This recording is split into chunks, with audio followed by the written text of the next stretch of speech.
Abril de 1944. Os céus sobre a Alemanha tremem sob o rugido ensurdecedor de milhares de bombardeiros aliados.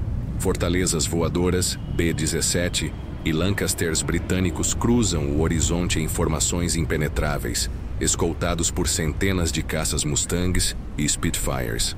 A Luftwaffe, outrora invencível, agora sangra. Seus pilotos, mesmo os mais experientes, sabem que cada missão pode ser a última. Os caças convencionais alemães, Messerschmitt Bf-109 e Focke-Wulf 190, simplesmente não conseguem mais competir. A diferença de números é esmagadora. Para cada caça alemão, há 10 aviões aliados nos céus. Mas em uma base secreta próxima a Munique, algo extraordinário está prestes a mudar as regras do combate aéreo para sempre. Algo que desafia tudo o que a aviação conhecia até aquele momento. Um rugido diferente corta o ar. Não o ronco familiar dos motores a pistão, mas um assobio agudo, quase sobrenatural. É o som do futuro penetrando o presente. O Messerschmitt Me-262, Schwalbe, a andorinha, está prestes a voar em combate. Para entender a revolução que o Me-262 representou, precisamos voltar ao início da década de 1940, quando a ideia de um avião movido a jato ainda era considerada ficção científica pela maioria dos engenheiros aeronáuticos. Enquanto o mundo voava com hélices, um pequeno grupo de visionários alemães trabalhava em segredo para romper essa barreira tecnológica. A história começa com Willy Messerschmitt, o lendário projetista alemão responsável pelo Bf-109, o caça mais produzido da Segunda Guerra Mundial. Em 1938, Messerschmitt recebeu informações sobre os experimentos revolucionários do engenheiro Hans von Ohain com turbinas a jato. Von Ohain trabalhava para a empresa Heinkel e havia desenvolvido o HS-3B, o primeiro motor a jato funcional do mundo. Em agosto de 1939, poucos dias antes da invasão da Polônia, o Heinkel He-178 fez o primeiro voo de um avião a jato da história. Messerschmitt viu imediatamente o potencial. Ele imaginou um caça que pudesse voar a velocidades impossíveis para aviões convencionais, que pudesse interceptar bombardeiros antes que suas escoltas reagissem, que pudesse atacar e desaparecer como um fantasma. Mas transformar essa visão em realidade levaria anos de desenvolvimento tortuoso. O projeto inicial do Me-262 começou em 1939, mas enfrentou desafios técnicos monumentais. Os primeiros motores a jato eram primitivos, pouco confiáveis e consumiam quantidades astronômicas de combustível. As ligas metálicas necessárias para suportar as temperaturas extremas dentro das turbinas eram escassas. Os sistemas de controle tinham que ser completamente reimaginados. Não existia manual de instruções para construir um caça a jato. Tudo era território inexplorado. O primeiro protótipo voou em abril de 1941, mas ainda usava um motor a pistão no nariz porque os motores a jato BMW 003 não estavam prontos. Quando finalmente os motores Junkers Jumo 004 ficaram disponíveis em julho de 1942, o Me-262 finalmente voou apenas com propulsão a jato. O piloto de testes Fritz Wendel ficou espantado. A aceleração era violenta. A velocidade ultrapassava tudo que ele conhecia. Nos testes, o Me-262 alcançou 870 km por hora, mais de 150 km/h mais rápido que qualquer caça aliado da época. Mas havia problemas. Muitos problemas. Os motores Jumo 004 eram obras-primas da engenharia, mas também eram temperamentais como bestas selvagens. Cada turbina tinha vida útil de apenas 25 horas de voo. Depois disso, as pás da turbina começavam a se desintegrar devido ao calor extremo e ao estresse. Comparado aos motores a pistão americanos que podiam voar por centenas de horas, era uma fragilidade alarmante. Pior ainda, os motores demoravam para acelerar. Um piloto que empurrasse os aceleradores abruptamente podia fazer os motores apagarem em pleno voo. Ou pior, pegarem fogo. Era necessário um toque delicado, paciência, algo que não combinava com o caos de um combate aéreo, onde cada segundo era vida ou morte. E então havia a questão do combustível. O JOTA-2, combustível especial para jatos, era derivado de processos complexos que exigiam recursos cada vez mais escassos na Alemanha bombardeada de 1943. Cada voo do Me-262 consumia recursos que poderiam abastecer vários caças convencionais. À medida que os bombardeiros aliados destruíam refinarias e instalações de produção sintética de combustível, o J-2 tornava-se ouro líquido. Mas o maior obstáculo não era técnico, era político. Em novembro de 1943, Adolf Hitler finalmente viu uma demonstração do Mi-262. Os generais da Luftwaffe estavam eufóricos, imaginando esquadrões inteiros desses caças revolucionários destruindo as formações de bombardeiros aliados. Hermann Göring, comandante da Luftwaffe, prometeu que o Me-262 mudaria o curso da guerra aérea. Hitler fez uma pergunta: este avião pode carregar bombas? A resposta foi hesitante. Tecnicamente, sim, o Me-262 poderia carregar bombas. Mas isso comprometeria completamente sua velocidade e manobrabilidade, as próprias características que o tornavam revolucionário como interceptador. Hitler não se importou.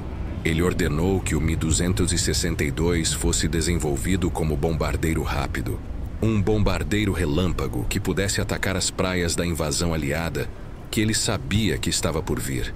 Os engenheiros ficaram horrorizados. Transformar o Me-262 em bombardeiro era como usar um bisturi cirúrgico como machado. Durante meses preciosos, enquanto os aliados se preparavam para o dia D, o programa Mi-262 ficou paralisado por essa disputa. Engenheiros tentaram desesperadamente convencer Hitler a mudar de ideia. Oficiais da Luftwaffe elaboraram relatórios demonstrando que o Mi-262 salvaria muito mais vidas alemãs como interceptador do que como bombardeiro. Nada funcionou. Quando Hitler finalmente cedeu em novembro de 1944, permitindo que o Mi-262 fosse usado como caça, já era tarde demais. O dia D havia acontecido em junho. Os aliados haviam estabelecido uma cabeceira de praia sólida na Normandia. A máquina de guerra alemã estava em retirada em todas as frentes.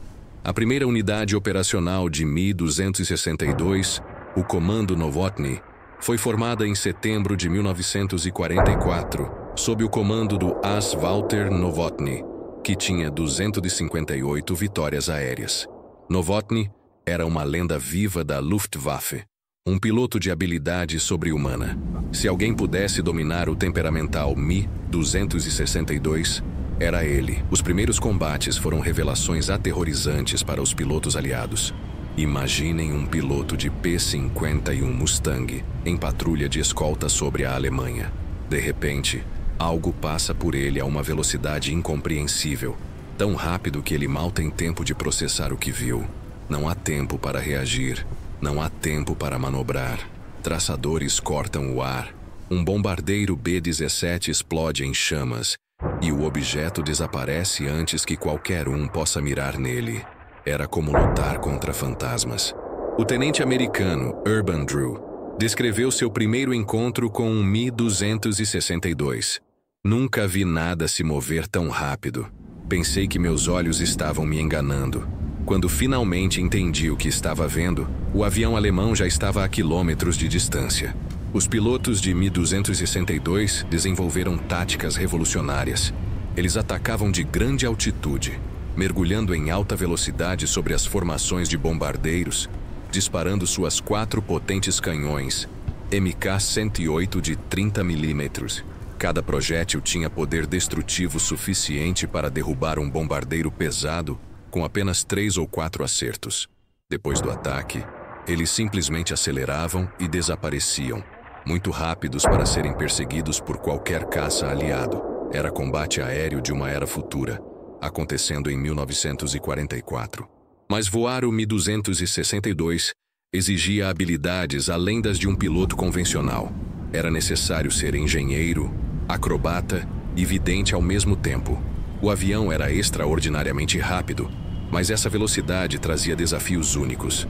Na decolagem, o Mi-262 era vulnerável. Precisava de uma pista longa. e os motores a jato respondiam lentamente durante a aceleração inicial. Pilotos aliados rapidamente aprenderam a patrulhar próximo às bases conhecidas de Mi-262, esperando o momento em que os jatos estavam lentos e indefesos durante a decolagem ou pouso. No ar, os controles ficavam pesados em alta velocidade.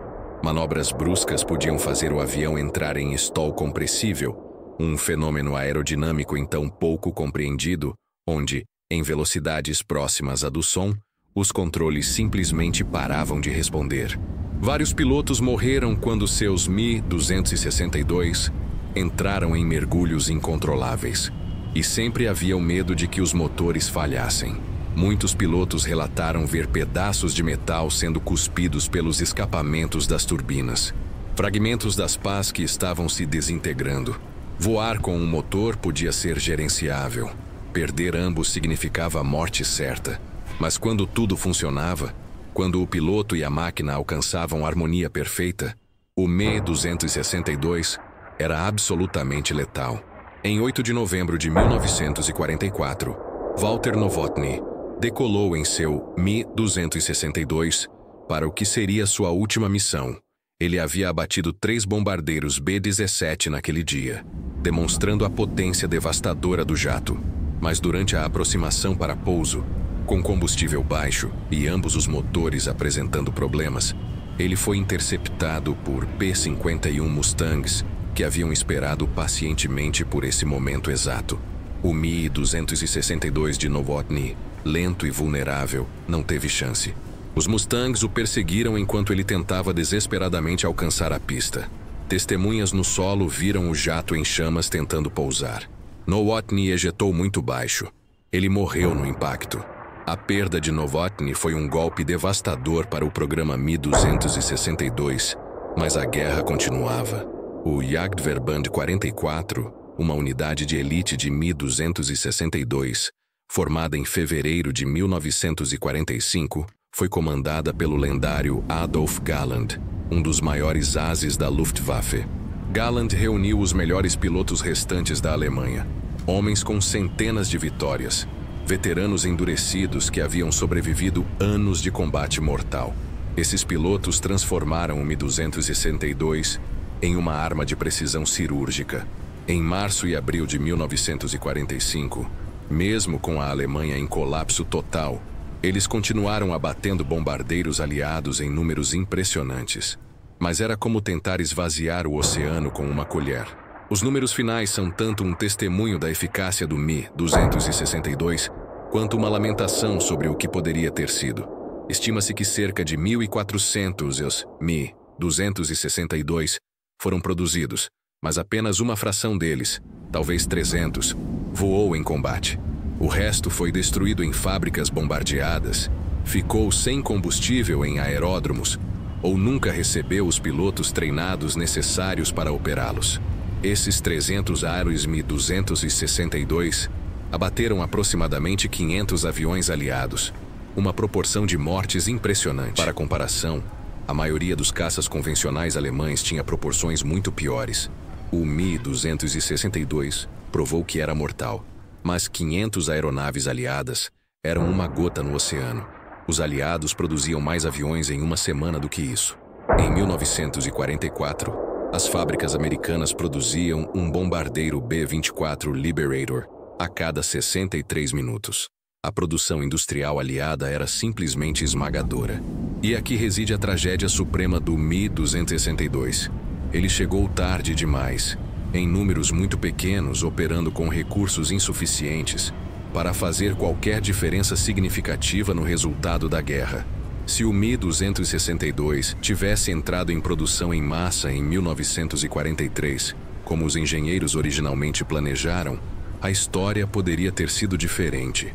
Centenas de Mi-262 defendendo a Alemanha poderiam ter tornado as campanhas de bombardeio estratégico aliadas proibitivamente caras.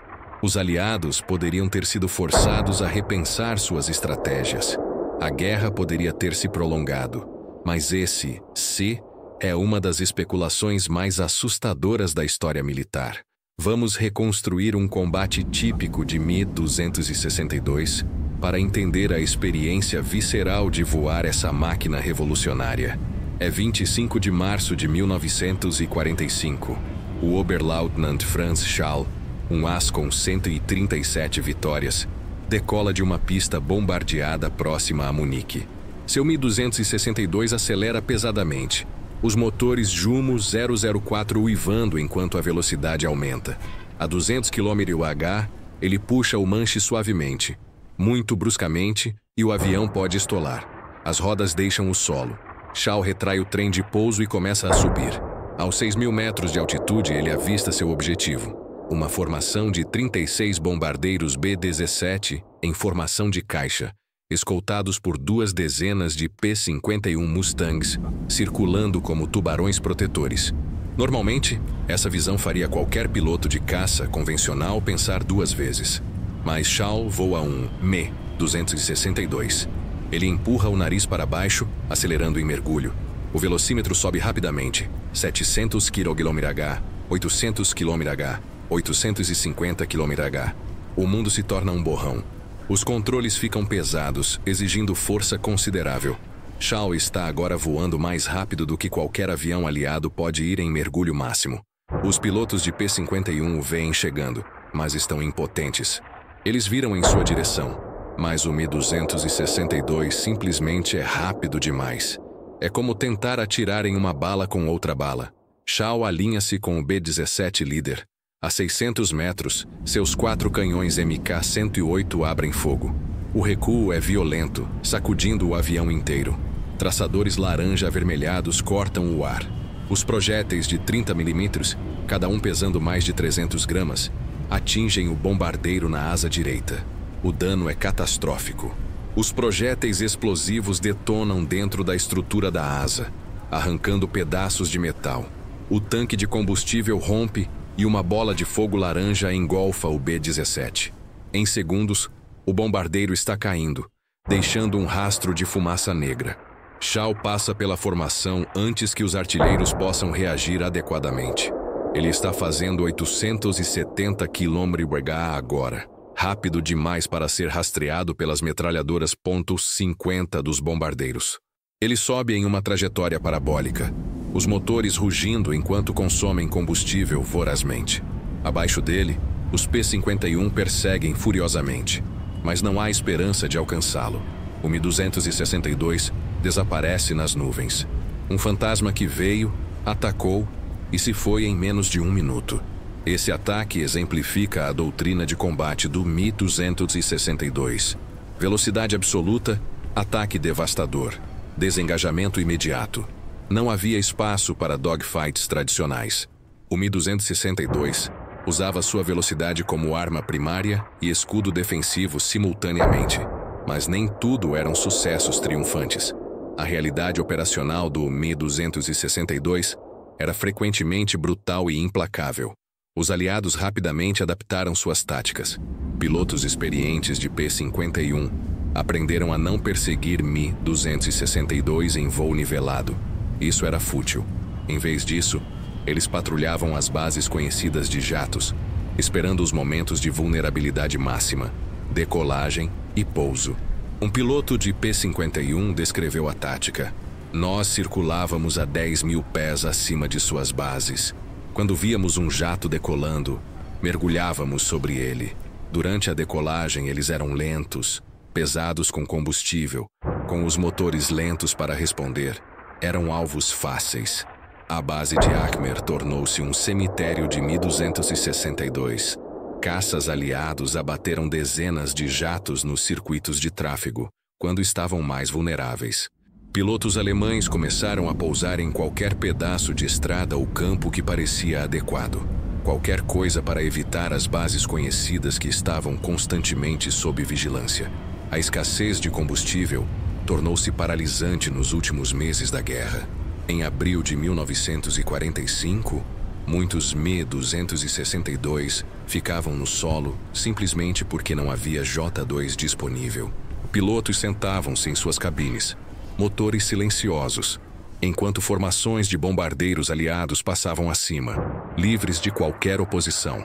Uma fotografia tirada em uma base de Mi-262 em abril de 1945, mostra a cena surreal. Uma dúzia de jatos perfeitamente alinhados, brilhando sob o sol, mas completamente inúteis sem combustível. Dias depois, essas mesmas aeronaves seriam destruídas por seus próprios pilotos à medida que as forças americanas avançavam. Entre os pilotos de Me-262, havia uma consciência sombria de que estavam voando tecnologia de uma era futura em uma guerra já perdida. Muitos eram veteranos que haviam voado desde 1939, que haviam visto a Luftwaffe dominar os céus da Europa e depois assistido sua lenta desintegração.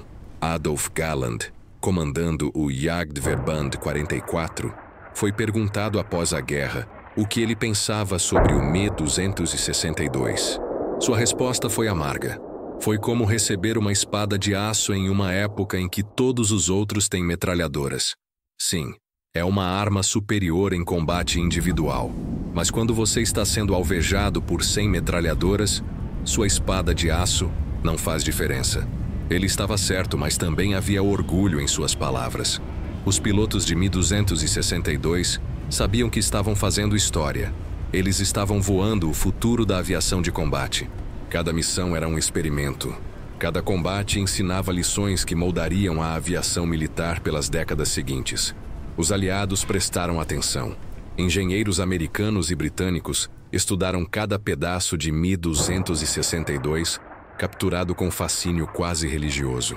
Após a guerra, Mi-262 intactos foram enviados para Estados Unidos, União Soviética e Grã-Bretanha. Cada país desmontou esses aviões peça por peça, estudando cada detalhe. Os motores Jumo 004 foram replicados e melhorados. Os princípios aerodinâmicos foram incorporados em novos projetos. O conceito de caça a jato interceptador tornou-se doutrina padrão em todas as forças aéreas do mundo. O primeiro caça a jato americano, o P-80 Shooting Star, voou em 1944, mas chegou tarde demais para ver combate. Seu design foi diretamente influenciado pelo Mi-262. Os soviéticos desenvolveram o MiG-15, usando motores baseados em turbinas alemãs capturadas. Os britânicos aceleraram seus programas de jatos. A era dos aviões a hélice terminou em 1944. Não porque os aliados decidiram isso, mas porque a Alemanha desesperada provou que era possível voar mais rápido, mais alto, mais mortalmente do que qualquer pistão podia alcançar. Há uma ironia profunda na história do Mi-262. A Alemanha nazista, em seu último suspiro, criou a tecnologia que dominaria os céus nas décadas seguintes. Mas essa mesma tecnologia chegou tarde demais para salvá-la. As razões para esse atraso foram múltiplas e devastadoras. Primeiro, a interferência de Hitler, insistindo que o Mi-262 fosse desenvolvido como bombardeiro, custou meses cruciais. Engenheiros foram forçados a redesenhar sistemas de suporte de bombas, testar novas configurações, tudo enquanto o relógio da guerra corria. Segundo, a escassez de materiais estratégicos. As ligas especiais necessárias para as pás das turbinas exigiam metais raros que a Alemanha sitiada simplesmente não tinha em quantidade suficiente. Substitutos foram improvisados, mas isso reduzia a vida útil já curta dos motores. Terceiro, a destruição sistemática da infraestrutura industrial alemã. Cada fábrica que produzia componentes para o Mi-262 era alvo prioritário dos bombardeiros aliados. A produção em massa era impossível quando as linhas de montagem eram regularmente destruídas. Quarto, a falta de pilotos adequadamente treinados. Voar o Mi-262 exigia habilidades especializadas que não podiam ser ensinadas em semanas. Mas a Alemanha não tinha mais o luxo do tempo. Pilotos com treinamento inadequado frequentemente morriam em seus primeiros voos, não por ação inimiga, mas por erros pilotando uma máquina que não perdoava. E, finalmente, a realidade estratégica mais ampla. Em 1944, a Alemanha estava lutando uma guerra em 3 frentes contra inimigos com recursos virtualmente ilimitados. Nenhuma arma maravilhosa, por mais revolucionária que fosse, poderia superar essa matemática brutal. Mas e se, E se o Mi-262 tivesse sido priorizado em 1942? E se a produção tivesse começado em massa em 1943? Vamos imaginar esse cenário alternativo. É junho de 1943. A ofensiva de bombardeio estratégico aliada está em pleno andamento, mas ainda não atingiu sua intensidade devastadora máxima. Em vez de algumas dezenas de Mi-262, há 500 operacionais, defendendo a Alemanha em múltiplos Jagdgeschwader, equipados exclusivamente com jatos. As formações de bombardeiros B-17 e B-24 agora enfrentam um pesadelo. A cada missão sobre a Alemanha, ondas de Mi-262 atacam em alta velocidade suas escoltas de P-47 e P-51, impotentes para interceptar. As perdas aliadas aumentam dramaticamente. Missões que antes perdiam 5% dos bombardeiros, agora perdem 15%, 20%, às vezes mais.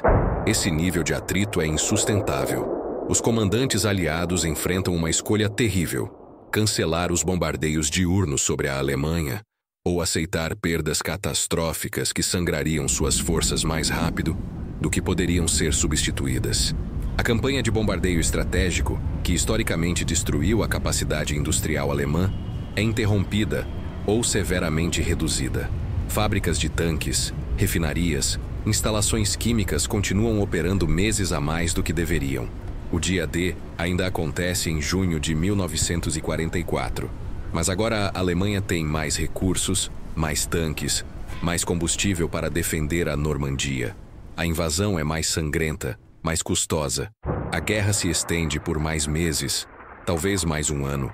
Centenas de milhares de vidas adicionais são perdidas de ambos os lados. Eventualmente, a superioridade industrial e numérica aliada ainda prevaleceria. A bomba atômica americana estava a caminho. A União Soviética estava esmagando o exército alemão no leste. Mas o caminho até a vitória final seria consideravelmente mais longo e sangrento. Esse cenário assustador demonstra não apenas o potencial revolucionário do Mi-262, mas também porque os aliados respiraram aliviados quando perceberam que a arma chegara tarde demais para mudar o resultado da guerra. Os últimos dias do Mi-262 em combate foram caóticos e desesperados. Em abril de 1945, com a Alemanha em colapso total, pilotos de Mi-262 continuavam decolando em missões cada vez mais suicidas. Combustível era medido em litros preciosos. Peças de reposição eram inexistentes. Pistas estavam sendo bombardeadas constantemente.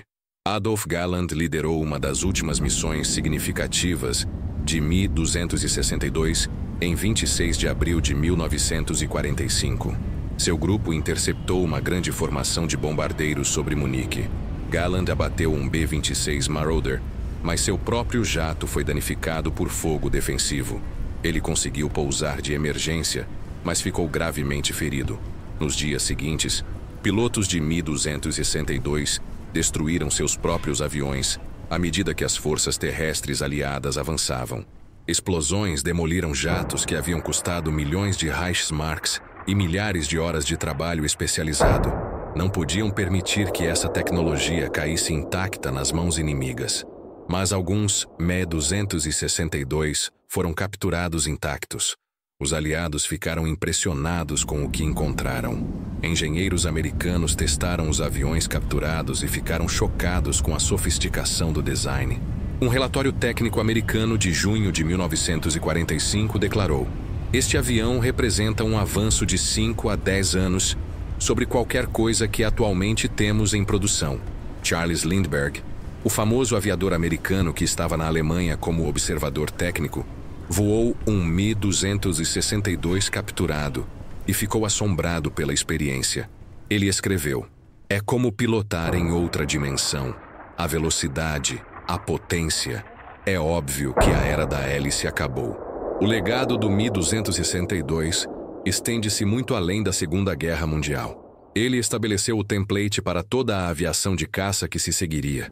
A Guerra da Coreia de 1950 a 1953 viu o primeiro combate entre caças a jato, MiG-15 soviéticos contra F-86 Sabres americanos. Ambos os aviões deviam sua existência conceitual ao Mi-262. As táticas desenvolvidas pelos pilotos alemães de jato, ataques de alta velocidade, desengajamento rápido, evitar dogfights prolongados, tornaram-se doutrina padrão. A asa varrida, uma característica de quase todos os jatos supersônicos, foi desenvolvida por aerodinamicistas alemães trabalhando no programa Mi-262. Documentos técnicos alemães capturados aceleraram programas de jatos americanos e soviéticos em anos. Hoje, cada caça a jato militar, seja um F-35 Lightning II americano, um Su-57 russo ou um J-20 chinês, é um descendente direto do Mi-262. Os princípios são os mesmos: propulsão a jato, velocidade supersônica, ataque devastador, desengajamento rápido. Em museus ao redor do mundo, Mi-262 preservados são exibidos como artefatos preciosos da história da aviação. Visitantes olham com admiração para essas máquinas elegantes e mortais, imaginando como deve ter sido voá-las em combate. Alguns Mi-262 foram meticulosamente restaurados à condição de voo. Ver um desses jatos históricos voar hoje é uma experiência visceral. O uivo característico dos motores Jumo 004, a aceleração brutal, a graça mortal em cada movimento. É como ver um fantasma de 1945 materializar-se nos céus modernos. Mas a história do Mi-262 é também um aviso sobre os perigos do que historiadores militares chamam de Wunderwaffe, armas maravilhosas. A liderança nazista estava obcecada com armas revolucionárias que pudessem reverter magicamente a maré da guerra. Foguetes V2, tanques superpesados, bombardeiros a jato. Recursos preciosos foram desperdiçados nesses projetos quando poderiam ter sido usados para produzir mais armas convencionais que, embora menos impressionantes, teriam sido mais eficazes taticamente. A Alemanha produziu cerca de 1.400 Mi-262, mas poderia ter produzido milhares de Bf-109 adicionais com os mesmos recursos. A inovação tecnológica, por mais brilhante que seja, não pode compensar deficiências estratégicas fundamentais. O Mi-262 era uma maravilha da engenharia, mas chegou em um momento em que a Alemanha já estava estrategicamente derrotada. Há uma lição profunda aqui sobre timing e contexto. A tecnologia mais avançada do mundo é inútil se chegar tarde demais, se não puder ser produzida em escala, se não houver infraestrutura para suportá-la. Entre os pilotos que voaram o Mi-262 em combate, havia um consenso. Foi o avião mais extraordinário que já pilotaram, mas também o mais frustrante. Extraordinário porque demonstrava possibilidades que pareciam ficção científica. Frustrante porque sabiam que estavam voando uma revolução que chegara tarde demais para fazer diferença. Günter Lützow, outro as que comandou unidades de Mi-262, disse após a guerra: era como ter uma espada laser em um mundo de arcos e flechas. Mas quando você está cercado por 1000 arqueiros e tem apenas meia dúzia de espadas laser sem baterias suficientes, sua vantagem tecnológica se torna irrelevante. Essa amargura era compartilhada por muitos veteranos do Mi-262. Eles haviam visto o futuro, haviam-no pilotado, mas não puderam mudá-lo. A guerra estava perdida não por falta de inovação tecnológica, mas por decisões estratégicas catastróficas tomadas anos antes, quando a Alemanha iniciou uma guerra que não podia vencer contra o mundo inteiro. Vamos examinar mais de perto o que tornava o Mi-262 tão revolucionário do ponto de vista técnico e tático. A fuselagem era uma obra-prima de design aerodinâmico para a época. Ao contrário dos caças convencionais que tinham motores grandes no nariz e perfis volumosos, o Mi-262 tinha uma fuselagem fina e elegante. Os dois motores Jumo 004 ficavam suspensos sob as asas em nacelles aerodinâmicas, uma configuração que se tornaria padrão em aviões a jato militares e civis. As asas tinham um leve enflechamento de 18,5 graus, não muito pelos padrões modernos, mas suficiente para melhorar o desempenho em alta velocidade. Esse enflechamento não foi originalmente planejado para melhorias aerodinâmicas de alta velocidade, mas sim para ajustar o centro de gravidade da aeronave.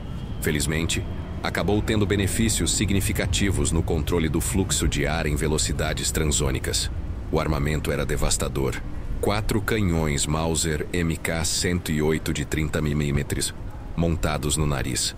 Cada canhão disparava projéteis explosivos que pesavam 330 gramas e viajavam a 540 metros por segundo. A cadência de tiro era de 650 tiros por minuto por canhão.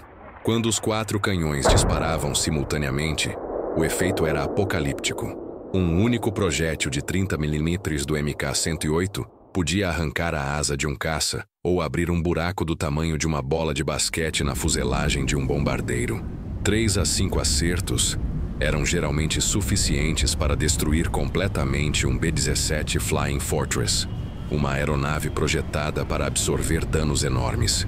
Para comparação, os caças aliados normalmente usavam metralhadoras .50, 12,7 mm, que exigiam dezenas ou até centenas de acertos para derrubar um bombardeiro pesado.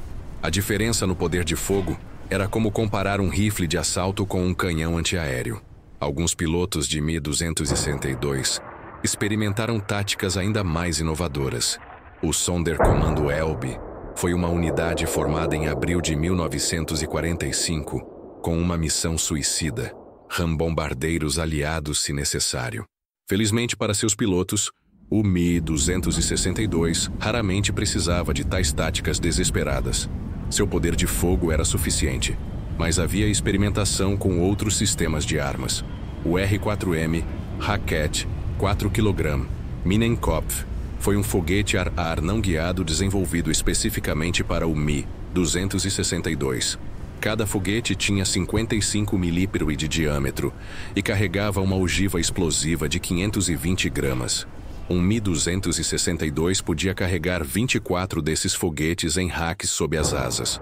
A tática era aproximar-se de uma formação de bombardeiros a cerca de 600 metros e disparar uma salva completa. Os 24 foguetes criavam uma nuvem de fragmentação letal que podia destruir múltiplas aeronaves simultaneamente. Em testes, pilotos alemães descobriram que uma salva de R-4M tinha probabilidade de destruir ou danificar gravemente 3 a 5 bombardeiros em um único passe. Era devastação em escala industrial. Mas os R-4M entraram em serviço apenas em fevereiro de 1945, muito tarde para impactar significativamente a guerra. Apenas algumas dezenas foram usadas em combate real. Ainda assim, os aliados ficaram tão impressionados com o conceito que desenvolveram suas próprias versões de foguetes ar-ar, não guiados no pós-guerra. Havia também projetos ainda mais avançados na prancheta de desenho. O Mi-262 HG-3 era uma versão proposta com asa varrida de 45 graus, fuselagem redesenhada e motores mais potentes. Cálculos indicavam que poderia alcançar 1000 km/h, extraordinariamente rápido para 1945. O Mi-262 Loren propunha adicionar um estatorreator na traseira para velocidades ainda maiores. O Mi-262 de reconhecimento desarmado, equipado com câmeras, teria sido impossível de interceptar sobre território inimigo.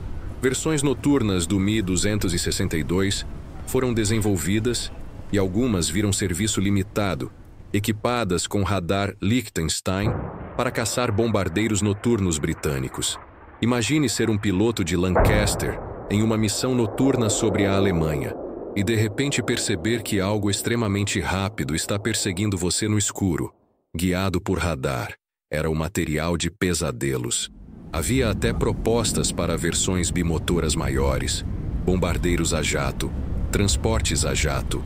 A imaginação dos engenheiros alemães parecia ilimitada, mas a realidade da guerra em colapso significava que a maioria desses projetos nunca saiu do papel. Do lado aliado, a resposta inicial ao Mi-262 foi uma mistura de choque, negação e adaptação rápida. Os primeiros relatórios de pilotos sobre caças alemães extremamente rápidos foram inicialmente descartados como exageros ou identificações errôneas.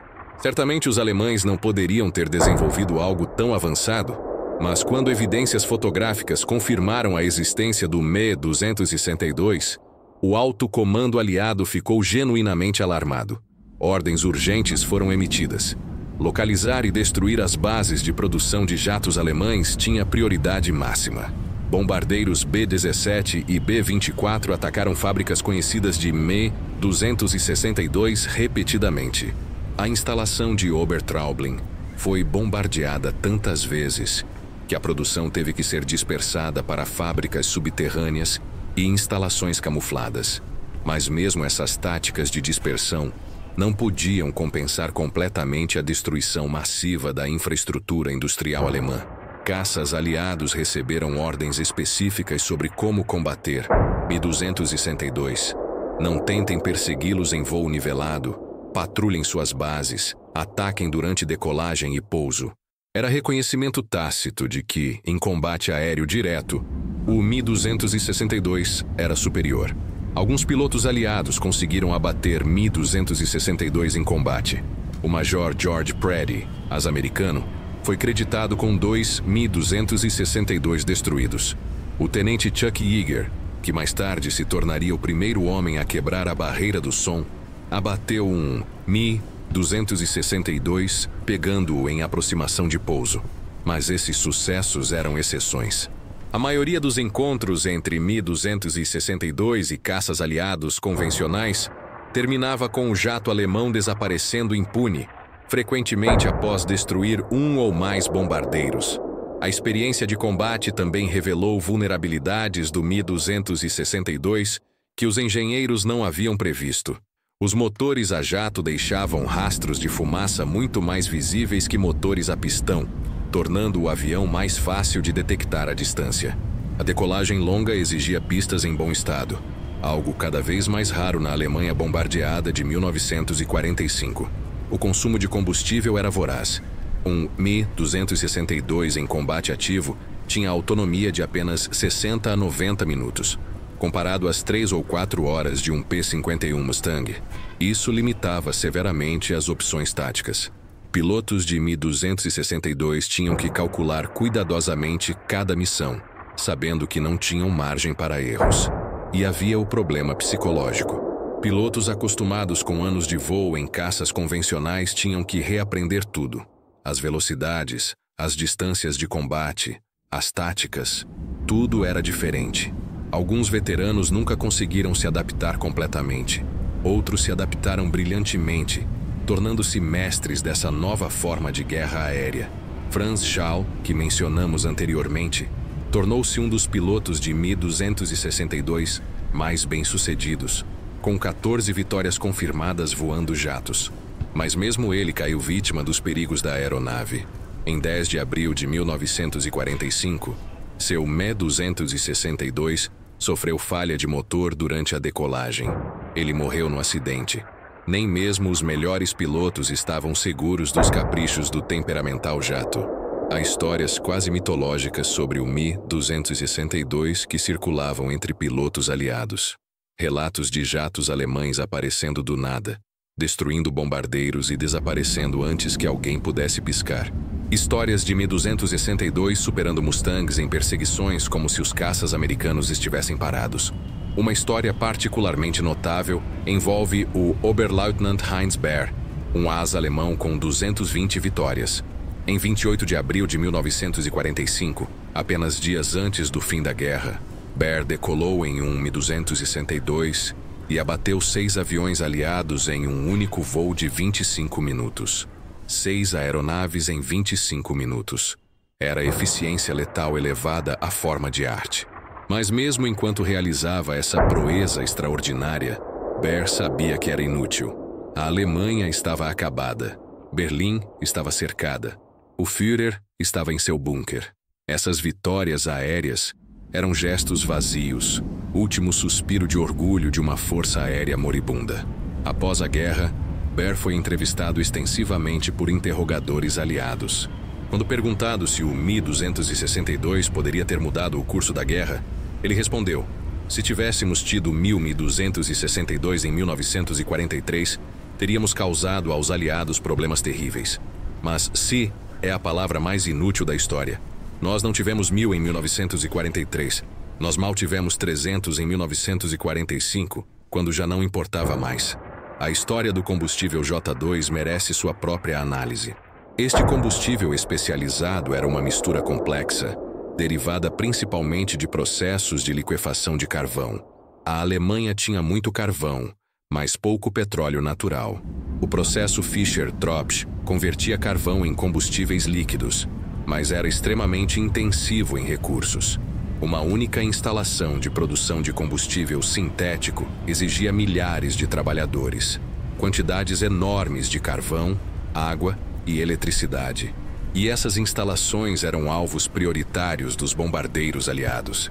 A campanha do petróleo, de 1944, que focou na destruição da capacidade alemã de produzir combustível, foi devastadoramente eficaz. Em maio de 1944, a Alemanha produzia cerca de 316 mil toneladas de combustível de aviação por mês. Em setembro de 1944, após meses intensos de bombardeio, isso havia caído para apenas 17 mil toneladas, uma redução de 95%. Era uma catástrofe absoluta para a Luftwaffe. Sem combustível, não importava quantos Mi-262 estavam disponíveis. Eles ficavam no solo, inúteis como esculturas caras. Pilotos faziam caminhadas ao redor de seus aviões impotentes, sabendo que no dia seguinte, ou na semana seguinte, forças terrestres aliadas chegariam e destruiriam essas maravilhas tecnológicas que nunca teriam a chance de voar novamente. Nos últimos dias de abril de 1945, a situação era apocalíptica. Berlim estava cercada pelo Exército Vermelho. Hitler estava morto, tendo se suicidado em seu bunker. O Terceiro Reich estava em seus momentos finais. Mas alguns pilotos de Mi-262 ainda voavam. Não porque acreditassem que pudessem vencer. Isso estava além de qualquer ilusão. Eles voavam por orgulho profissional, por camaradagem com seus colegas pilotos, por algum impulso indefinível de continuar lutando mesmo quando tudo estava perdido. Em 3 de maio de 1945, o Jagdverband 44 voou suas últimas missões. Adolf Galland, ainda se recuperando de ferimentos, observou enquanto seus pilotos decolavam. Alguns nunca voltaram, abatidos nos últimos dias caóticos da guerra. Outros pousaram com seus aviões danificados, sabendo que não haveria reparos, não haveria mais combustível, não haveria amanhã. Em 8 de maio de 1945, a Alemanha se rendeu incondicionalmente. Os últimos Mi-262 operacionais foram sistematicamente destruídos por seus próprios pilotos ou capturados pelas forças de ocupação aliadas. A era mais curta e mais revolucionária da história da aviação de combate havia terminado. Durou menos de 1 ano de operações de combate efetivas, mas mudou a guerra aérea para sempre. Então, qual é o veredicto final sobre o Messerschmitt Me-262? Foi uma arma maravilhosa que chegou tarde demais, ou uma distração cara que desperdiçou recursos preciosos? A resposta provavelmente está em algum lugar entre esses extremos. O Me-262 foi genuinamente revolucionário. Não há como negar isso. Estabeleceu princípios e tecnologias que dominam a aviação militar até hoje. Demonstrou que caças a jato não eram apenas viáveis, mas superiores em quase todos os aspectos relevantes ao combate aéreo. Mas, no contexto da Segunda Guerra Mundial, chegou tarde demais para impactar significativamente o resultado. A Alemanha, em 1944-45, não tinha os recursos, o tempo ou a situação estratégica necessária para transformar essa inovação tecnológica em vantagem decisiva. O Mi-262 ilustra uma verdade fundamental sobre guerra e tecnologia. Inovação sem estratégia adequada, sem recursos suficientes e sem timing apropriado é apenas exercício de engenharia interessante, não uma ferramenta de vitória. Se a liderança alemã tivesse priorizado o Mi-262 mais cedo, se Hitler não tivesse interferido em seu desenvolvimento, Se os recursos não tivessem sido dispersos em tantos projetos de armas maravilhosas diferentes, então talvez a história teria sido diferente. Mas essas são especulações históricas. A realidade é que o Mi-262 foi um raio de brilhantismo tecnológico em uma causa estrategicamente falida. Foi um vislumbre do futuro aparecendo no meio de um passado morrendo. Hoje, quando olhamos para os céus e vemos jatos militares modernos rasgando o ar a velocidades supersônicas, estamos vendo os descendentes diretos daquele primeiro caça a jato alemão que voou em combate em 1944. O rugido dos motores turbofan, a elegância das asas varridas, a letalidade dos sistemas de armas integrados, tudo isso remonta ao Me-262. Os pilotos que voaram o Schwalbe em combate eram pioneiros, mesmo que não o soubessem completamente na época. Eles estavam escrevendo o manual de operações para toda a aviação de combate a jato que viria depois. Cada erro que cometeram, cada tática que desenvolveram, cada lição que aprenderam, tudo isso foi absorvido e refinado pelas gerações seguintes de aviadores. É uma ironia histórica profunda que essa revolução na aviação militar tenha surgido de um regime tão moralmente falido. A tecnologia em si era neutra, nem boa nem má, mas foi desenvolvida para servir a uma das causas mais malignas da história humana. Após a guerra, muitos dos engenheiros que trabalharam no Mi-262 foram recrutados por programas americanos e soviéticos. Sua expertise ajudou a acelerar o desenvolvimento de jatos nas superpotências da Guerra Fria. Alguns podem argumentar que isso foi pragmatismo necessário. Outros podem ver como uma forma de justiça, conhecimento que foi desenvolvido para servir o mal sendo redirecionado para fins mais justificáveis. A última palavra talvez deva ir para aqueles que realmente voaram o Me-262 em combate. Eles tinham uma perspectiva única. Viram tanto a promessa tecnológica quanto a realidade tática, tanto a inovação brilhante quanto o timing trágico. Johannes Steinhoff, general da Luftwaffe que comandou uma unidade de Mi-262 e mais tarde se tornou comandante da Força Aérea da Alemanha Ocidental na OTAN, refletiu décadas depois sobre sua experiência. O Mi-262 foi o avião mais incrível que já voei, mas também foi o mais triste. Cada vez que decolava, sabia que estava voando algo que poderia ter mudado tudo, se tivesse chegado apenas 2 anos antes. Em vez disso, era uma nota de rodapé magnífica em uma guerra já perdida.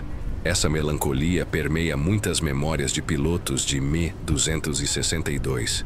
A consciência de que estavam fazendo história, enquanto a história os passava por cima. A amargura de ter a ferramenta perfeita no momento errado. Mas também havia orgulho. Orgulho em ter dominado uma máquina tão avançada e temperamental. Orgulho em ter empurrado os limites do que era possível no ar. Orgulho em ter sido os primeiros, os pioneiros da aviação a jato de combate. E assim termina a história do Messerschmitt Me-262 Schwalbe, o caça-fantasma de Hitler. Uma história de inovação brilhante e timing trágico. De tecnologia revolucionária desperdiçada por estratégia falha. De pilotos extraordinários voando máquinas extraordinárias em uma causa condenada. Foi o caça que mudou a guerra aérea para sempre. Mas chegou tarde demais para mudar a guerra que realmente importava. Foi uma andorinha que voou no inverno, prenunciando uma primavera que nunca chegaria para seus criadores. Foi o futuro, aparecendo brevemente no passado, antes de desaparecer nas chamas do Terceiro Reich em colapso. E seu legado voa ainda hoje, cada vez que um caça a jato rasga os céus acima de nós. Um lembrete de que inovação tecnológica, por mais brilhante que seja, nunca é suficiente por si só. O timing, a estratégia, os recursos e, acima de tudo, a causa pela qual se luta, essas coisas importam tanto quanto a tecnologia. O Me-262 foi uma maravilha, mas maravilhas não vencem guerras sozinhas. Elas apenas mudam a forma como as guerras futuras serão lutadas. E nisso, pelo menos, o Messerschmitt Me-262 teve um sucesso absoluto e duradouro.